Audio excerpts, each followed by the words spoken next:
So let's officially welcome you to our webinar today, Empowering Change, Strengthening Instruction for Multilingual Learner Newcomer Students. And we have three facilitators. I'm just going to say hi and then kind of be in the background. I'm Diane Stair-Fenner, and I am the president of Support Ed. Welcome. And I'm Shannon Smith. I'm one of the multilingual learner coaches and technical assistant specialists here at Support Ed. Welcome, and we're excited to share some things with you today. And hello, everyone. I'm Allison Balter. I am currently the director of the Office of Language Acquisition at the Massachusetts Department of Elementary and Secondary Education, and also a prior teacher and principal working with newcomers. Thanks so much. So just a little bit about Support Ed. So I'm also a former teacher and also worked in central office for a bit. So we are a woman-owned small business. We're based in Fairfax, Virginia. And we only focus on empowering multilingual learners and their educators. So we provide professional learning, technical assistance, and also coaching, all to support and empower MLs. And just a little bit, so that's our team. And here are some of the books we've written, co-authored or authored, all in support of empowering educators of multilingual learners. So to continue on with some housekeeping, I know we mentioned about getting your fingers ready for the chat.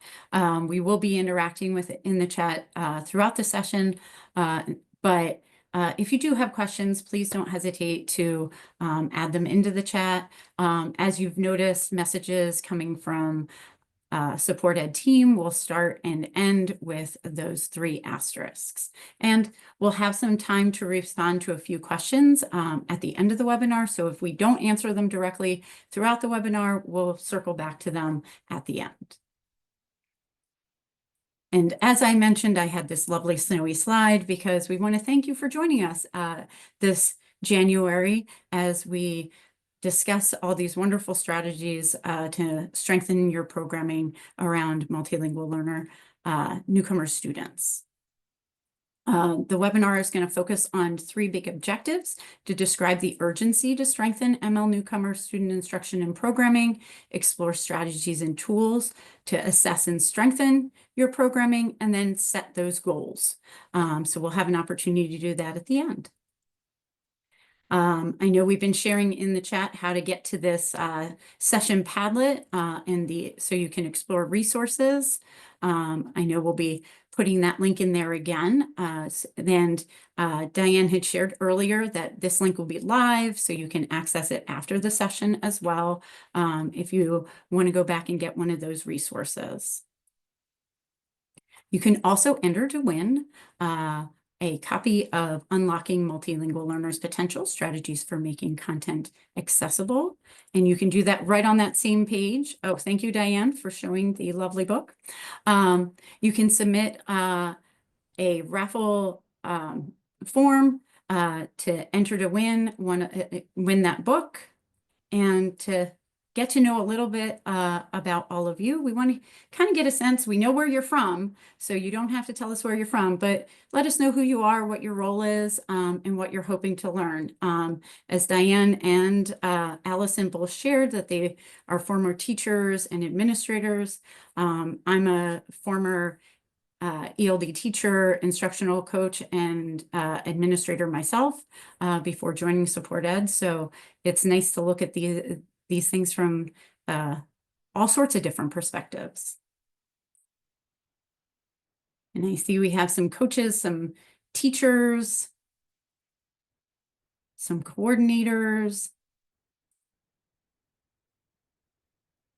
So nice diverse group today joining us. So seeing some of those roles in the chat there, I think we kind of have an idea of the unique assets and challenges our multilingual learner newcomer students are bringing. But let's make sure that we're all kind of grounded in that same definition of what we're going to be using today, and thinking about and framing that work that's going to come ahead when we share some strategies and tools.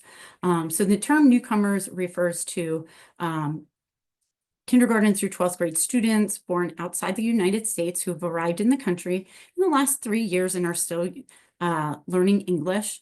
We know that they have diverse language backgrounds and immigration experiences. They can be refugees, students with limited and interrupted formal education, asylees, or unaccompanied youth.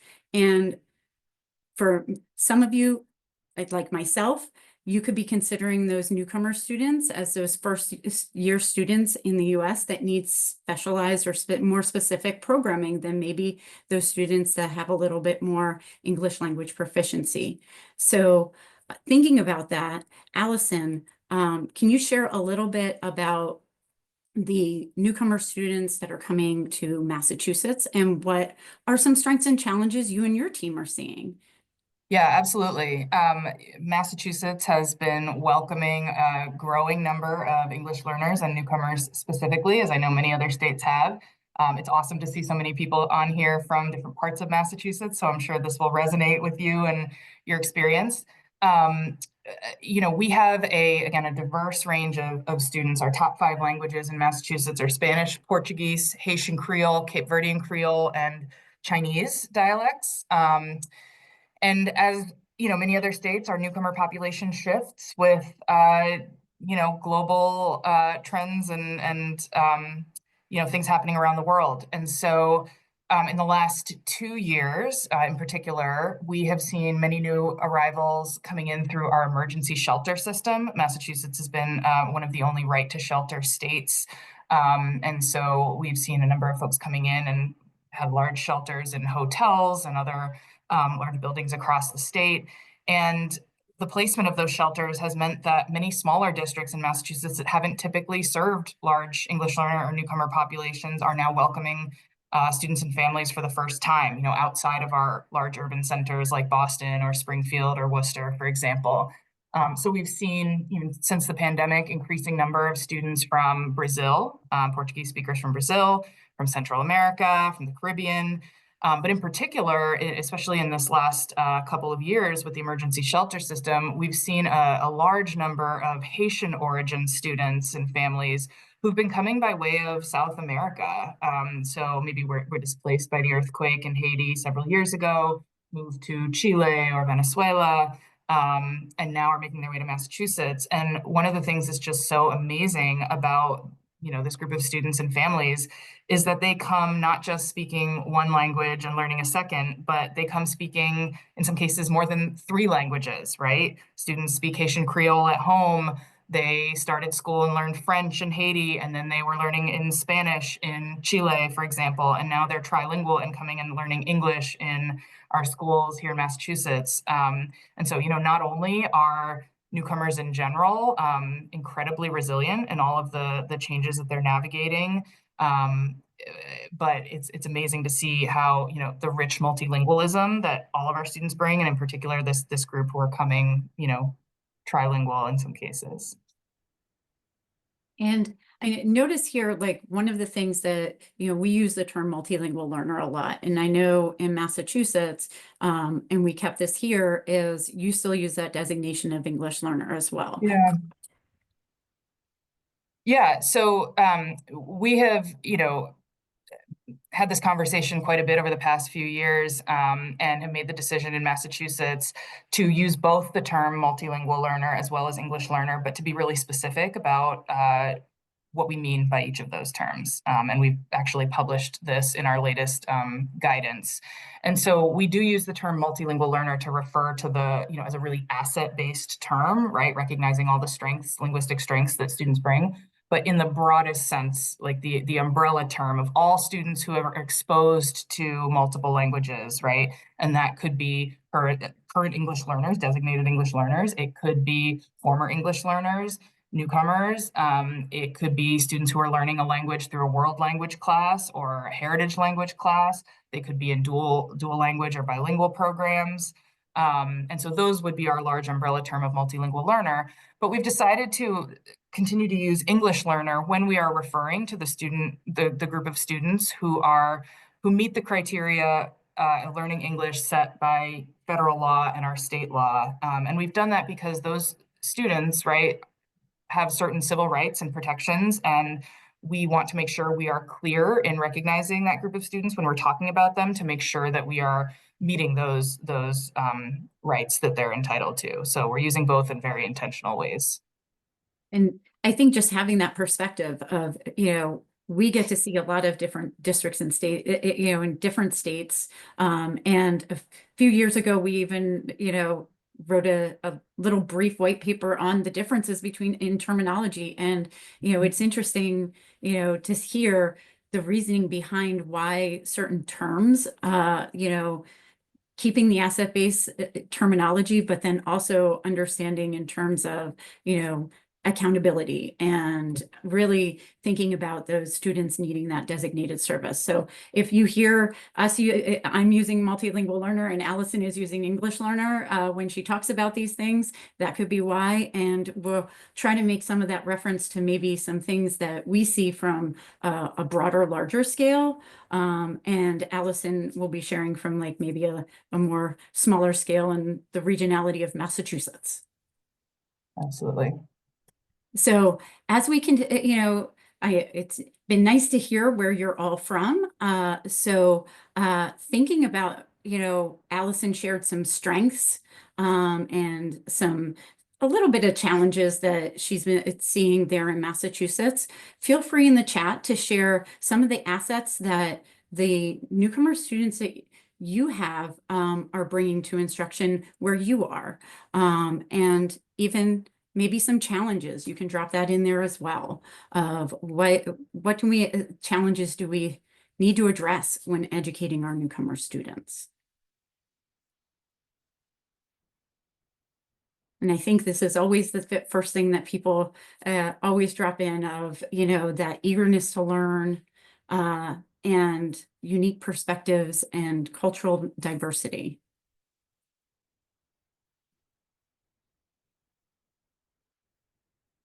And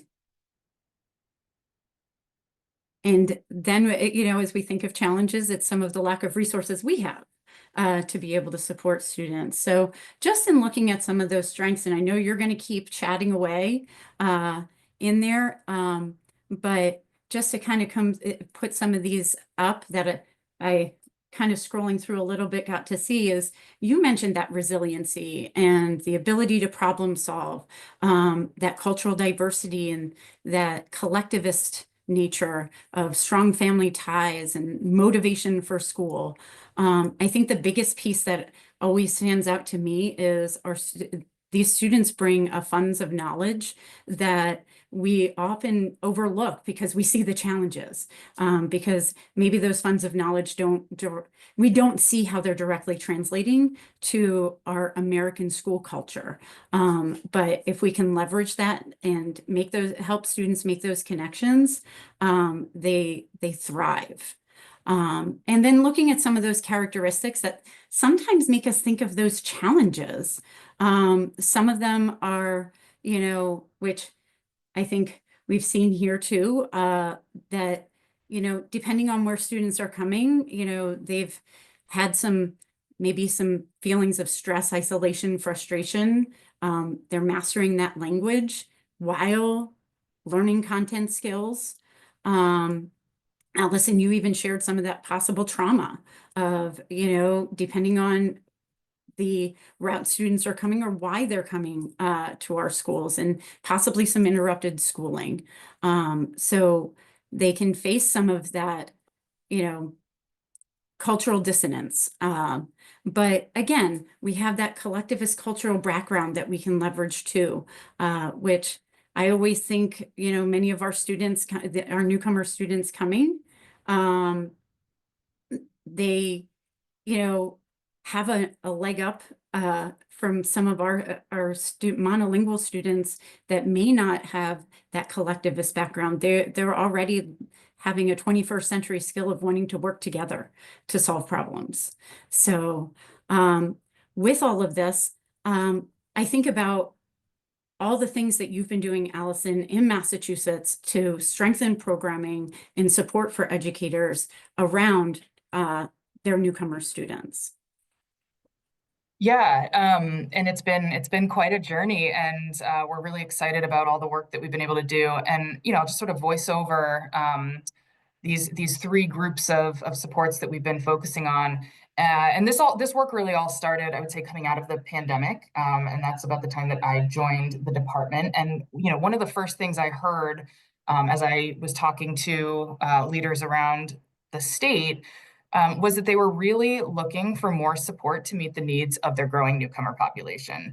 As I'm sure was the case in many states, we saw a significant dip in new arrivals during the pandemic, right? That makes sense with closed borders and things of that nature. But then we saw a surge coming out of the pandemic, and many districts were, not prepared, right, to meet the needs of that growing population.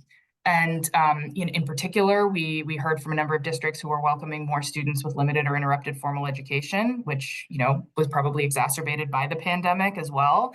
And so they were looking for more support and guidance around that particular group of students. And so that led to the development of our SLIFE community of practice, which is now in its third year. This was a multi-year project that involved bringing districts together who were looking to, support SLIFE more effectively, but also acknowledging that, there's a lack of research in this area and a need for more resources and tools from the state. And so we have brought district teams together. We have done collaborative problem solving, learning from each other. We've involved the districts in helping us to revise our SLIFE guidance. We have new SLIFE guidance and a new SLIFE toolkit available on our website, which has a ton of amazing resources. So I'd recommend checking that out. And just ongoing providing districts with supports and tools. And all of that has sort of helped us also do some action research with districts on how we can improve SLIFE supports.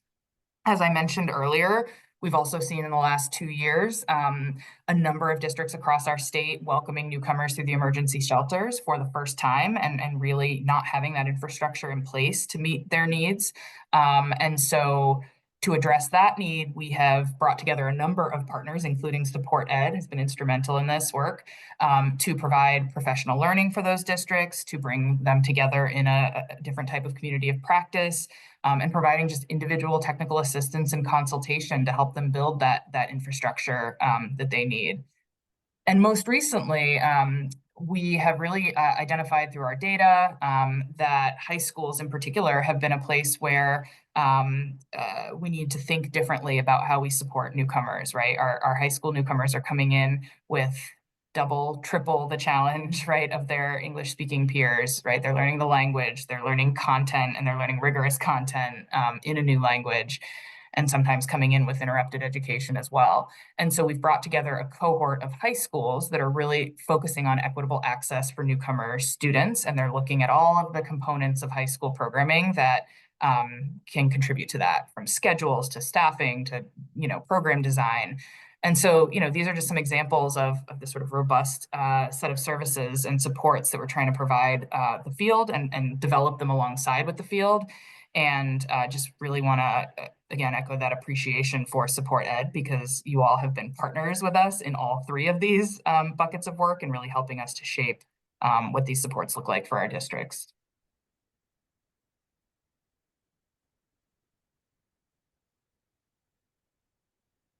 And I think that leads us to that partnership that we developed. And you talked a lot about that while you were sharing a lot of those details. And I think, I've had the privilege of working on each of those partnerships with you, from the SLIFE community practice to the technical assistance with those districts around their newcomer programming, and now the high school redesign. And I think that's where a lot of these ideas for what we're about to share comes from, all that work in different capacities, and really hearing from all of you that are out there that I can't see about these challenges, these assets, but then how do we get to those address those challenges, not in various ways. So as we switch over to our strategies and tools for that ML newcomer student programming, I want to, like I said, it's all a lot of what we're going to share is coming from our technical assistance work, which starts with an on-site needs assessment and then continues through some consultations. And it's been really a great opportunity to learn more about the challenges that districts are facing and overcoming them and finding some ways to create some action steps to improve that programming. So in terms of those needs assessments, we usually have an on-site needs assessment that takes about 2 days that starts with data analysis, includes stakeholder interviews, student focus groups, classroom observations, that leads to a findings report with exactly what it says, things that we find that could be strengthened, and then also actionable recommendations that can improve and strengthen that programming. Some of the tools that we've shared with districts that we've used as part of our process that they can continue to use to evaluate and monitor their programming is, one, giving some suggestions and tips for multilingual learner student focus groups. I think that's been the most valuable piece that has come out of our needs assessments, is sitting down with students and hearing what they have to say about their experience.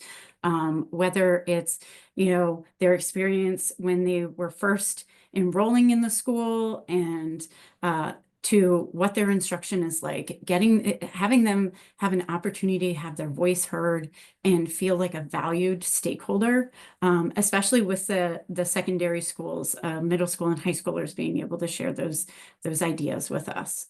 And then another piece is, which probably people are more familiar with, is some type of walkthrough tool. Our walkthrough tool is focused on all things multilingual learner, those strategies that are best practice.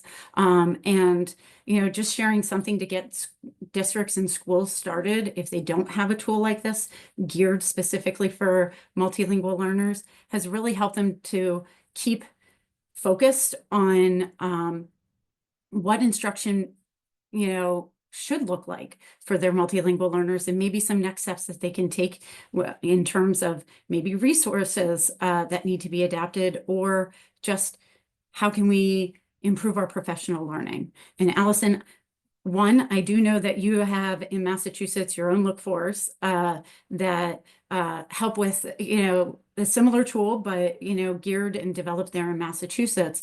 But also just considering your experience at the state level, but also in your other previous roles, why do you think it's important to assess the instruction and programming for your multilingual learner newcomer students? And what advice or tips do you have for schools and districts as they plan to assess their programs?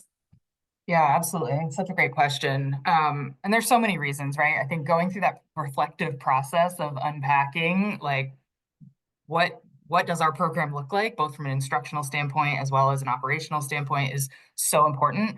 And, I think when it comes to supporting English learners, but in particular supporting newcomers, I think there's a tendency in some cases to think that support really falls to the ESL teacher, right? And that's just like not the case. That's a component of it. That's a piece of the puzzle. But I think realizing and building a broader shared awareness of all the components of a school and a district that need to come together, that interact in order to support newcomers and their families is so key. And that's from, the point they enter registration, if it's at a family information center or the school building itself, to, health forms at the nurse's office, to meeting with a school counselor, to meeting your teacher. Like, all of those components need to be considered when we think about how we support newcomers. And so I think there's a real opportunity in this assessment process to bring together a cross-functional team of people, right? Not just the ESL teacher or the EL director, but, the school leaders, district leaders, teachers, counselors, enrollment registration folks, school nurses, bringing that team together to step back and say, what are the various components of our school and our district that students interact with and families interact with, and where do we have real strengths in our program and where might there be areas that we can build on and grow. And then that helps us to prioritize, right, where we need to start, because we can't bite it off all at once. We have to start small, start incrementally, and having a team that's ready to do that and support that work is really vital. And I think that the last thing I'll say, just going back to what you mentioned earlier, Shannon, is so crucial in this process to hear from students and families, right? And if you're working with older students, like making sure student voice is really at that table, because this is the support for them. They have so much to say, and often aren't, invited or don't know how to enter that conversation and provide that feedback, but can give such valuable input to help make sure that we're meeting their needs. And even, one of the things my office does is compliance monitoring of districts, right? And we have embedded student and family focus groups into that compliance monitoring process for the same reason, because, we need to hear from them as well, and understanding how supports and services are reaching the end user. So just really want to put in a plug for the importance of their voices in this process. Yeah, I don't think we could say enough about the voices of students and families, because I think, we think of sometimes look at things from the insider point of view of how we can improve things, for students and for families. And it's all well intentioned, but we forget to get their input and their voice in it, and their perspective. So, I know there's some questions that popped up while you were sharing there, Allison, that I know we're going to get to in a little bit, but we're just curious to see how you're currently assessing the program and the instruction for your students, your newcomer students, and what would you like to change or add in your current process of assessing your system? Because again, I know it's nice for us to say these things, but we also know there's a reality, and I appreciated Allison saying that this is not necessarily do all the big things right away. It's sometimes looking at the action steps that are going to take time to implement. So, and just some of it, even meeting monthly with teachers of newcomer students to discuss things. Margaret, that's a great, that in and of itself is a data tool. So just thinking as you're sharing some of those pieces, some of our consultations, well, most of our consultations really addressed 3 major topics. And pretty much from even in our work outside of Massachusetts and in other places like Maine, we really found that the big topics that kept coming up are that welcoming intake and enrollment, processes and procedures, effective instruction, and professional learning. And as I keep skimming through the chat, those are the same types of things that are coming up. Because they're those big buckets that, we know we can enact change on a little, maybe not easier, but they're the bigger buckets that you can see. So just looking at this first focus area of welcoming intake and enrollment, we know the goal of intake and enrollment is to properly identify students and determine those ELD services. However, we want to make sure that that's a welcoming process. It's that first time you get to establish two-way communication with families to get that going. And, it's a great opportunity to have that newcomer orientation or set up that newcomer orientation so that they can start to feel part of the community and get families connected with community partners. But before I go too far, we're just, just in thinking about Massachusetts has districts with various numbers of multilingual learners, let alone newcomer students. And you mentioned this early on of like some districts, in the last year or so, this is the first time they really had a newcomer students. What success have you seen in smaller and larger districts in creating a welcoming intake and enrollment process, Allison? Yeah, and I was thinking about this question ahead of time and thinking about so many examples of amazing practices from different districts, and I wish I had time to shout them all out. But I'm going to highlight a few. And as you said, Shannon, this varies depending on the context of the district, right? The size of the district, the resources, is there a family resource center or resources dedicated at central office, or is this all happening at a school site, right? So a couple examples that stand out to me. And I guess all of these, I'll say all of these really focus on culturally and linguistically responsive practices to build those homeschool bridges and homeschool connections. And where there aren't people who have and share those identity markers, those linguistic and cultural backgrounds of students and families, there are efforts to bring folks in who do and build those bridges that way. So that's, I think the unifying theme. One large district in Massachusetts that has served a number of English learners for many, many years is Brockton, Massachusetts. And they actually have some great resources and videos up on Colorine, Colorado about their family engagement practices. I highly recommend checking them out. But one of the things they've done is they've invested in family liaison positions at their central office, who all represent, different common languages spoken in their district. And they've given them district funded cell phones so that they can, have that regular communication with the families and the students coming into the district. And they connect those families with all kinds of community resources, school district resources, but they're the go-to person for, those different newcomer students and families coming in.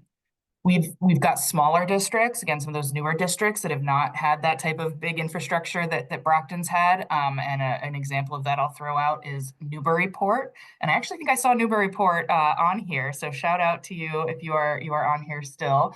But Newburyport is a small district in Massachusetts that has recently welcomed a number of Afghan refugee students and families, and didn't have the internal capacity to, Afghan speakers or speakers of Dari and Pashto.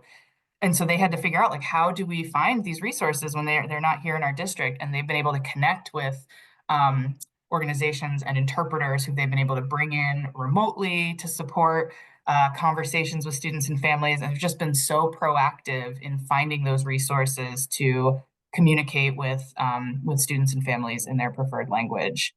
And then, I can think of a number of other districts too that had some of those emergency shelters I mentioned earlier. They maybe had a hotel that has served as a shelter in their community. And, very quickly we're welcoming students that they just learned a couple days ago were coming into their schools. And I've seen some amazing approaches where, district leadership and school leadership would go out to the shelter site, go right there on site, bring resources, backpacks with school supplies, and as well as the enrollment forms and, everything that the students and families would need to have a welcoming, first touch point with the school right there where they were spending their time, and helping them feel like, yeah, we're excited that you're here and we're going to support you in, all of these complex logistical processes that probably feel really overwhelming to get you started at school. And so again, just want to, really shout out so many districts that have taken a lot of those great steps, because that first touch point, right, that intake and enrollment, that sets the tone for so much of what students and families are going to continue to experience in schools. Yeah. And I just think about too, sometimes I didn't realize until I went in, got to shadow our intake and enrollment process to know what those first steps were. I knew what happened when they got to my school and when I got to meet them first, but I didn't get to see like that whole process. And for some districts, especially larger districts, you don't get to see that. Because it's a centralized process. So if you're from one of those districts, I recommend you reaching out and finding out about those processes and just learning like what happens before they get to us. Because oftentimes there are some really great things happening that we don't even know about. And I saw some really great pieces being shared as you were sharing, Allison, and someone gave you a shout out of how appreciative they were of your support in the work that they've been doing. So, and you mentioned this a lot, so of some of those considerations at intake and enrollment, is we know we need those trained staff to work with families. We need to make sure that our routines are welcoming, and the environment is welcoming, and that we're supporting multilingual learners and their families and feeling a part of their new school community. And you shared a lot of like some things that you think about at when you have a high enrollment and when you have a low enrollment. Like that, sometimes we think about, yeah, you have that centralized process, but sometimes that's hard to staff. But then on the flip side, in low enrollment, you have those people there at the beginning of the year, but then maybe they aren't available as the year rolls on and you have that new enrollment. So just different things that you think about in each of these pieces. And I think, it even just having those welcoming environment and routines of just thinking about, the distance families have to travel if you have that centralized location versus that ease of access to the resources for, like you were mentioning, when districts enroll students and, they don't have somebody right there, being able to find somebody to make that connection with families. And as always, the biggest thing that always comes out with, feeling a part of that community is that sharing of key information. When that enrollment happens more than at the school level, it's making sure it's, you're collecting information in a consistent manner, but when you have those centralized environments, making sure that you're sharing that information with those at the school level that need it. So one of the pieces and tools that we've shared with districts is our intake and enrollment checklist. It's a great way to kind of think about all of those things that Allison was sharing, all those good ideas about, of really looking and evaluating what your processes and procedures are, and then next steps for strengthening them.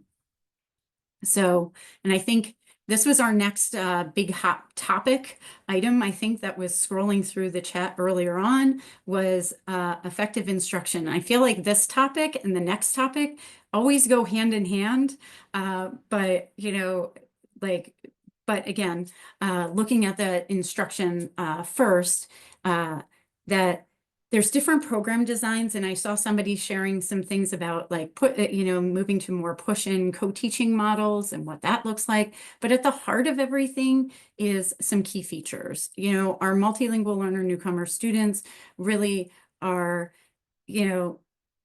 getting that literacy, numeracy, and content courses to be able to make sure that they have the content that they need. They are engaged in more smaller class sizes, especially at that secondary level if you're having those sheltered instruction classes. We're making sure that that instruction is providing academic supports, but also social and emotional supports.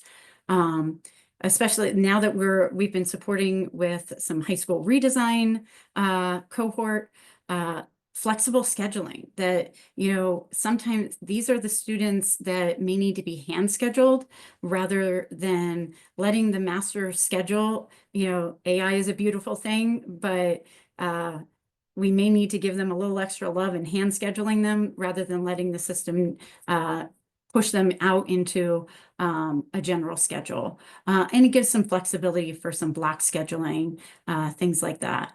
And just in general, creating master schedules, elementary through secondary, for students, for teachers to be able to have common planning time so they can sit down with each other and really talk about what's going well with instruction, what may be some of those challenges that maybe I'm having the challenge and Allison is finding success, and she can share that strategy with me of what scaffold is working or what groupings work better. And that, even some of the modified course structures to give some flexibility to transition to other programming when students are finding success. And we shared a little bit of that scaffolded instructional strategies. And just looking at those post-secondary opportunities. We always want to think about whatever programming and instruction we're providing our newcomer students, that it's providing access to opportunities for success in their goals when they graduate high school. So various program models support newcomers in acquiring their language while still giving that access to rigorous grade level content. But as you all mentioned, that shift, we want to make sure that, whilst we're mindful of how long students are placed in self-contained courses that may not give them full access to grade level content or opportunities for advanced coursework. But then on the flip side, we want to make sure that we consider the curricular and instructional supports available to teachers in making content accessible as students transition from self-contained sheltered courses to integrated content courses. Or if you're at a model where students are integrated in your co-teaching or ESL teachers are pushing in, that those integrated courses are meeting their language and content needs.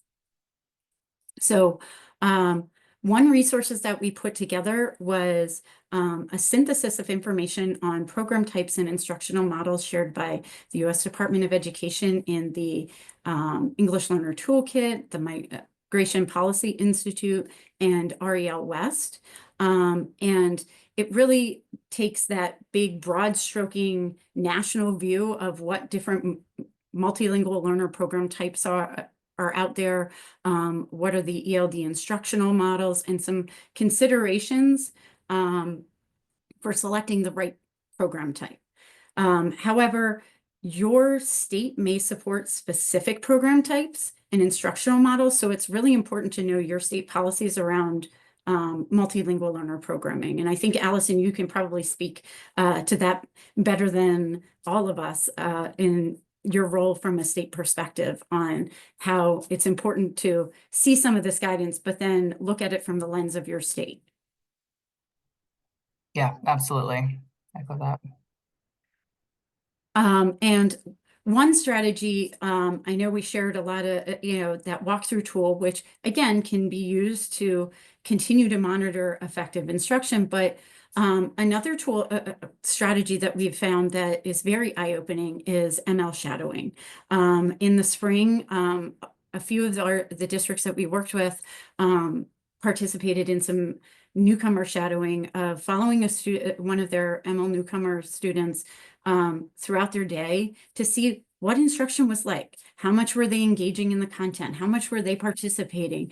And it was really, eye-opening to them to see what type of instruction was happening and, what does that mean for, the curriculum, the resources, but then as we go to our next topic of professional learning, what does that mean for the professional learning that teachers need to be able to meet those needs?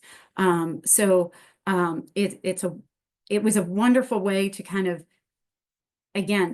look at it from a student's point of view, much like the ML or the student focus groups, being able to see if instruction not from that educator lens, but from a student lens. So I know schools sift through a lot of data. I remember that from my days working as an instructional coach and an administrator. So there really is a lot of data when they're determining how effective their programming is for their multilingual learners, let alone newcomer students. So just thinking from your experience in Lawrence and with the state, how important is it to collect observational data like the information from the shadowing along with assessment data to inform programming, Allison?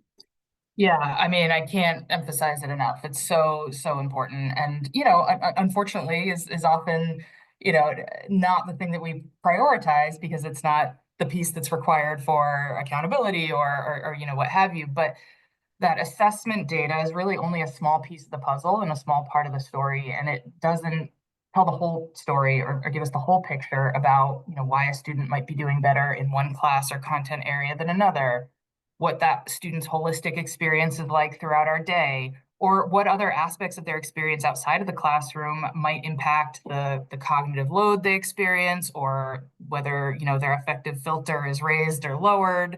And there's just so many pieces. And for me, when I was a principal, this, you know, walking through the day with the students was probably one of the most valuable experiences I had. So I'll give you a really concrete example of how this was so powerful.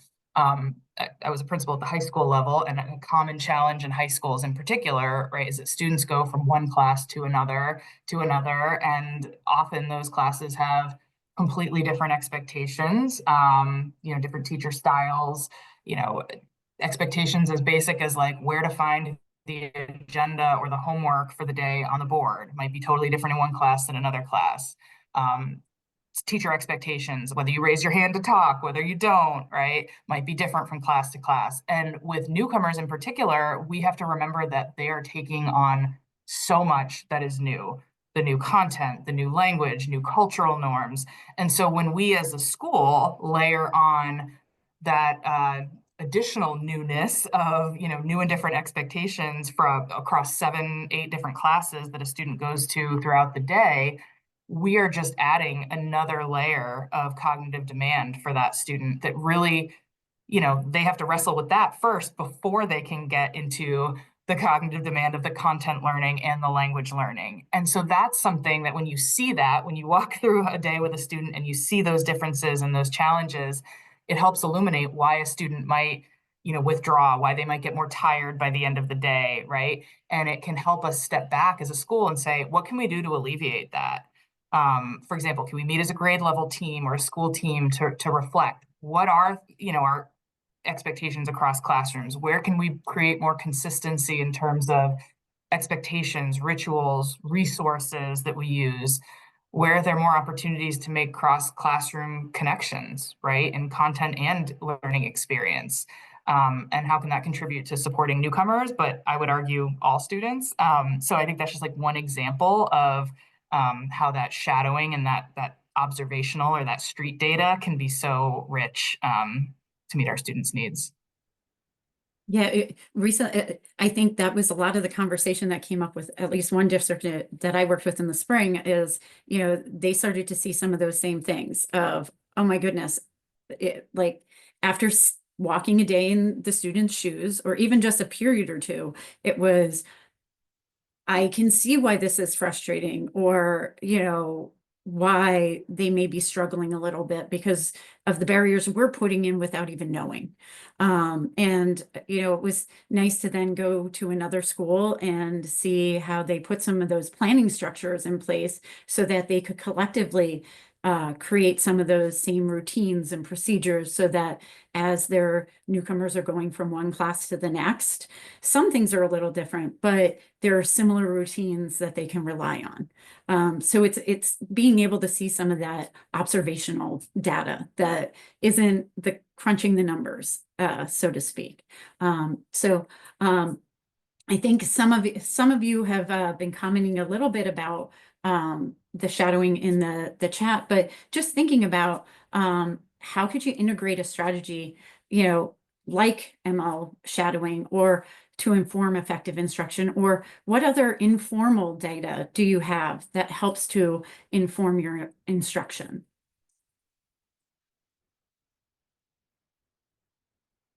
And while you're in there, I'm just going to share a little bit about our professional learning for teachers of multilingual learner students, because we know this is like a nice cycle. We don't just do a professional learning once and hope it sticks. It needs to be that ongoing and sustained practice and model. So just, you know, we see these are the big major topics that we see for multilingual learners, but especially newcomer students. So what is, Allison, what's the greatest need for professional learning for teachers of multilingual learner students in Massachusetts right now? Great question. I think you've hit the nail on the head with all of these. I mean, they're all so important, and different schools and our districts are in different places. But I would say, you know, I think some of the most common needs that we see across the board, I would prioritize two. First one would be the importance of oral language and student discourse. And I think, when you ask folks about that, everybody will say, yes, this is important. We need to focus on this, and maybe it is a priority. But actually thinking about how to do that in meaningful ways across content areas, right? Not just in ESL class, for example, and thinking about with your newcomers in particular, not just how to create space for students to talk, but how to intentionally give them the supports and scaffolds they need to engage in that talk, right? That's what's important really to consider with newcomers. So that would be one. And then the second one I would say, and I think this applies to working with English learners in general, but especially for newcomers, is building the capacity of all teachers across content areas to really unpack the language demands of their content, to understand what is the specific language that my students need to use in math class to explain their reasoning or how they solved a problem, or in history class to tell a historical narrative of events, right? And to provide training for educators in figuring out what is the language embedded in my content, and what are the key language forms and features I need to teach alongside my content to make that accessible and to build those skills. And that's a challenge, right? And I think it's a challenge of that professional learning and building that capacity, like I said, but it's also a mindset shift, right? It's bringing that mindset across a school that we're all educators who teach both language and content, and not just the math teacher, not just the history teacher, but we teach language as well. So I would prioritize those two as the biggest areas that we see. I think too, in just looking at a lot of these topics, and just seeing some of the comments in the chat, sometimes, and for some of the districts that we met with, and even through in the various different projects, it's the places where they were first starting to get students, where it was, even thinking about scaffolding and academic language and all those things was peer learning. That was so overwhelming. They just wanted to welcome them, and they didn't even know where to start with some of those things. And I know we put together some of those supports and some quick webinars, virtual trainings, as part of that SLIFE guidance that you shared with us at the beginning. But then also like sharing some of those tools of how do you help to get that welcoming environment, to get students started, giving them those initial scaffolds, but then keep those high expectations. How do we balance those two pieces of, wanting to be, like for me, I was always the mom, but then had to be like the mom that held them to high expectations too. You know what I mean? Like you want to love up on them, but we're here to teach them too. So, yeah. And can I just to throw in one more thing real quick? I think one of the biggest levers to do that professional learning is building in that collaboration time between your ESL teachers or specialists and your content teachers, right? Oftentimes we think we have to bring in experts to deliver PD, but there's expertise probably right within your buildings. And it may be just a matter of providing that protected time and space for them to collaborate. And I just think that's so powerful. And so I would not want to lose sight of that resource. 100% on that is that and I think that was the beauty of, I had an opportunity to see one of those PLCs in action this past fall of, teachers getting together and leveraging their expertise with each other. And I think that's where you think of that intentionally designed learning. Yes, we're gathering data and we're developing that plan, but we need that in determining those ongoing supports. But that plan doesn't necessarily always have to mean, that focused professional learning session after school or on this specific day. It could be embedded in that PLC model. So this is one sample framework that we've utilized for, some of us. I think somebody was mentioning, embedding those linguistic tools. When we're doing a district-wide professional learning or school-wide, we might start with some of those pieces in terms of that needs assessment to determine where are those big strategies, like you mentioned, that you've been finding, Allison, and then looking at the professional learning cycle. Is it the professional learning session? Is it the PLC? Do we have coaching visits? But always giving that teacher reflection time of how that, like they see that implementation into their own practice. And always from a leadership lens, you know, whether it's teacher leader or administrator, like being able to sit down and talk about all of those trends to see, like, what do we need to keep doing and what do we need to adjust? One of the tools that we shared with everyone, you know, that we've worked with, we've started sharing some considerations for designing professional learning. And all of these tools are on our Padlet. So if you have been looking, you can find them there. And one last question for you, Allison, and the group, and I'm going to kind of put them out simultaneously, is just thinking about all the things that we talked about today. Allison, what's your greatest advice for the participants as they look to strengthen their programming and instruction for their newcomers? Yeah, I mean, and I just have to say, I've been like kind of scrolling the chat as we've been talking here. There are so many wonderful things that you all are doing already in your context. And so learning from each other and you know, reading through the chat, I think will give you a ton of great ideas. And also, like, to that point, acknowledging that every district, every school, every teacher is in a different place when it comes to, you know, where we're at and what we need to focus on. And we can't, like I said, we can't bite off more than we can chew. We've got to start somewhere. We've got to prioritize and build those bricks one at a time. And so, you know, acknowledging again that everybody's coming at this from a different place. I would say if I could boil it down to one, you know, real piece of advice, it would be get to know your students and their families, put them at the center of this work, build in systems that help you get to know students and their families. I saw so many great ideas in here about how districts welcome newcomers. Someone brings newcomer students on a tour of the building and meets with them and their families, right?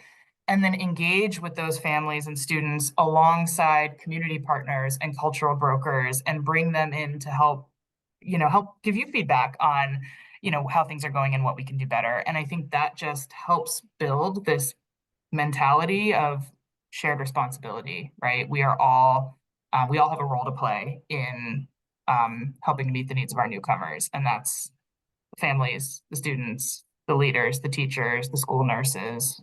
So those would be the things that I would leave you with, and just appreciate all of the great things you all have shared today too. I know, I feel like any one of these people could have taken my place today and shared a whole lot of great things. As we're coming to a close, I can't believe an hour has flown by so quickly. Allison, we are able to fill an hour's worth of talk. We have learned that. But today we really described that urgency to strengthen newcomer student instruction and programming. We explored some strategies and tools to assess your program and then strengthen it. And you all are still adding some goals and steps that you want to take to strengthen your programming. And they can be as simple as, you know, telling your administrator all the good things that you heard today.